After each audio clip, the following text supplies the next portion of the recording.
Hello, my name is Jamie, and today I'm doing a book review on Mary Shelley's Frankenstein. This was such a good book. It's probably my favorite that I've read this year so far. The year's not over yet. We're getting close.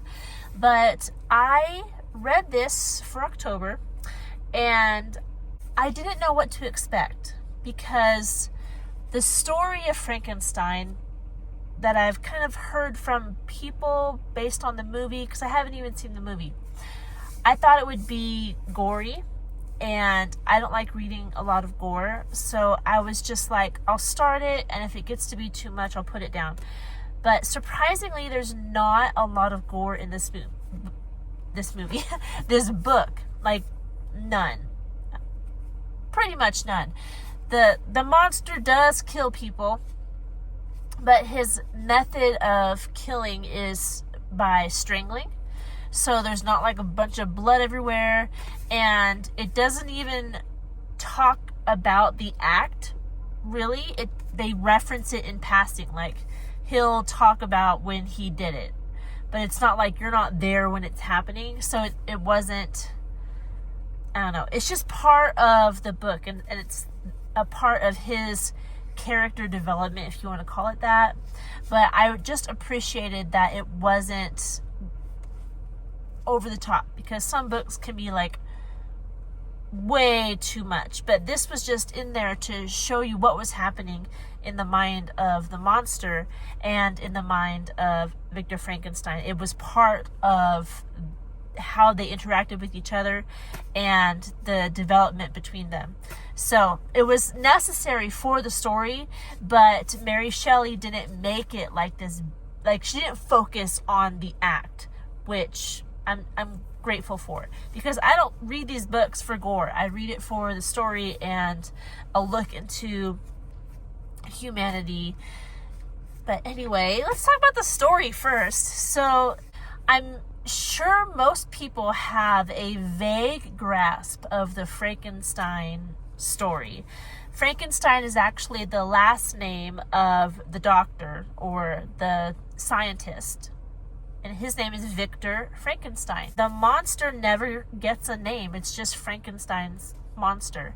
What happened was he was a very curious, intelligent child. He read lots of scientific books, and he went and studied in university, and while he was studying, he couldn't get past the possibility of reanimating death or creating his own life. He wanted to be able to create life.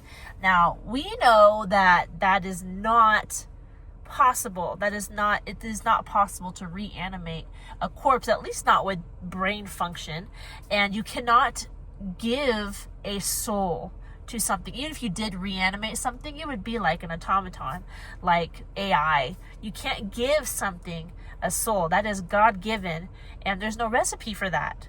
In this book, Victor becomes obsessed, like just crazed. He neglects his own health, he neglects his family in this pursuit of making this being. And he didn't think it was a monster as he was making it. He was just consumed with the possibility of creating life.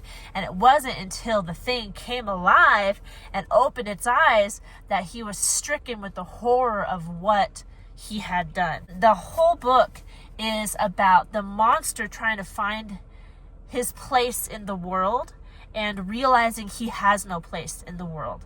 Victor having to grapple with what he's done and how that affects the people he loves, how that affects himself, how it affects the monster.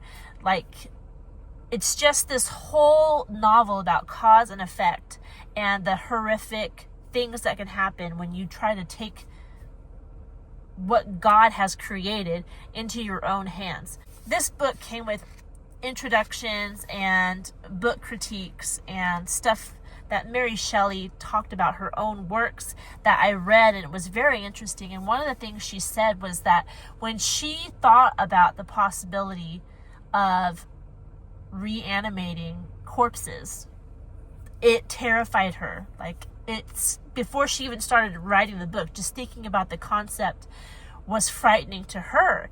And she was like, well, if it frightens me, then it would probably make a good scary story. And she was right. That is a frightening thing, to think that we as mere humans could copy what God designed, the beautiful creation in human beings, that we could try to do that ourselves. That was a big point of this book, was it's a cheap imitation of what God has made. But anyway, this book is so good. You could write theses on one aspect of this book. Like, there's so many parts of the book that you could just dive into and unpack and try to figure out why Mary wrote in this way and what made her think along these lines, and the implications of all the characters in the book, Victor and the monster, and just, it is a book that you could talk about and ask questions about and think about for a long time. Like, there's a lot of content in here, and the fact that she wrote it when she was 18 years old is like just mind-boggling. The language she uses to write. There's no illustrations in this book, but the way she puts her thoughts down on the page, and the way that the monster talks, the way that Victor Frankenstein talks, and how she sets out the chronology of how this happened, and she wrote in like this inception of letters, and it's a whole thing. It's a really, really good book. I can just rave about it. I loved it. There's no sexuality. I can't remember, there's no profanity that I can remember. I know there was no F word. They may have the word D-A-M-N. I know that was a common cuss word way back when, so that might be in there, but I didn't notice it. The writing was done so well. Every part that she put into it was picked so precisely. She only put in there what was needed for the story, what was needed to get the point across.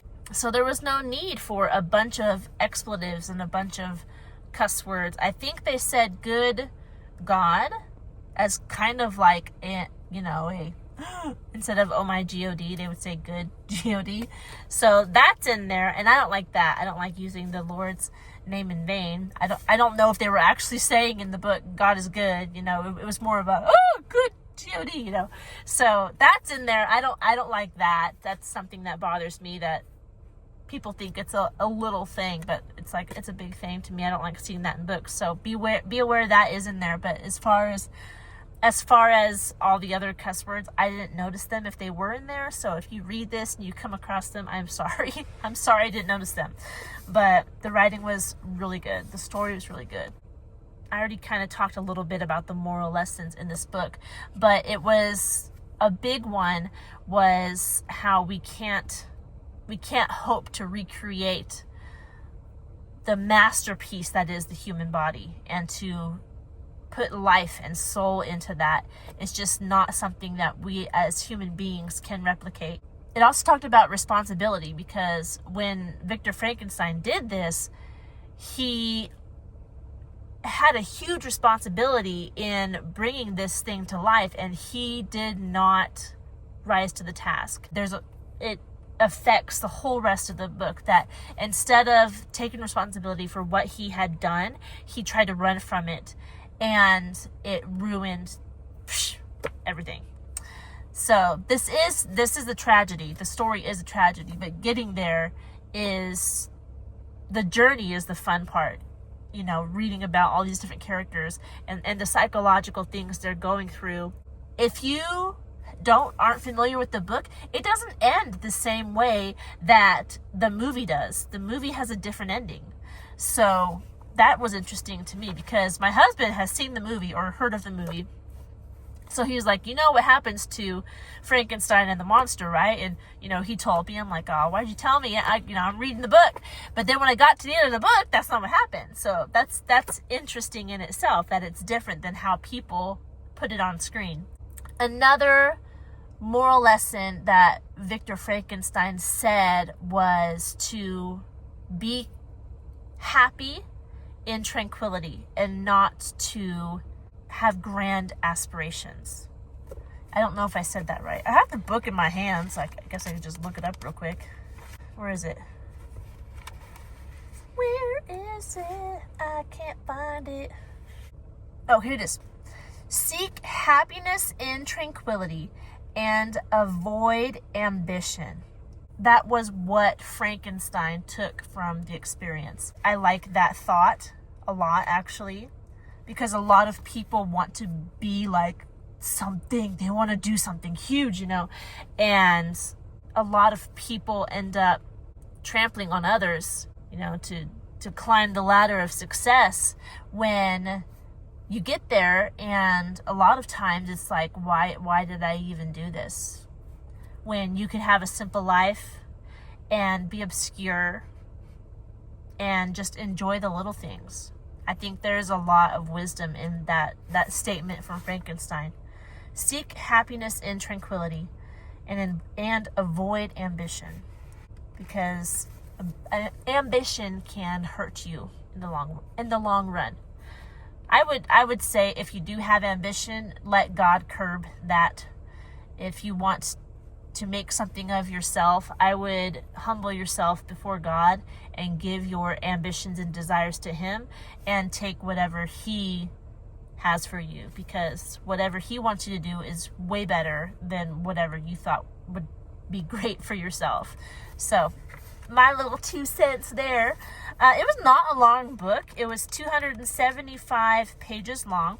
This one came with commentary in the back, so like 30 or 40 pages of commentary, and then a short introduction in the beginning, both of which were very interesting. I went ahead and read them very quickly after I finished the book.